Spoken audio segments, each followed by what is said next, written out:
வணக்கம், நான் உங்கள் இன்ஜினியர் ராஜு. நம்ம இன்றைக்கி எதை பற்றி பார்க்க போகிறோம் அப்படின்னா, ஃப்ரேம்டு ஸ்ட்ரக்சரில் காலம் அப்படிங்கிற ஒரு பார்ட் வந்து ரொம்ப இம்பார்ட்டண்ட்.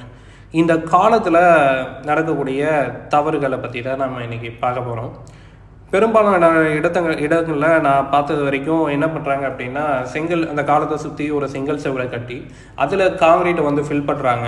இதனால் என்ன பிரச்சனை அப்படின்னா, காங்கிரீட்டோட ஈரப்பதம் வந்து சீக்கிரமாகவே ட்ரை ஆகிடும். அதோட நார்மல் செட்டிங் டைமை விட ஷார்ட் டைம்லேயே இது வந்து ட்ரை ஆகிறதுனால அதோட ஸ்ட்ரென்த்தை ஃபுல்லாக அச்சீவ் பண்ண முடியாத ஒரு நிலைமைக்கு போயிடுது.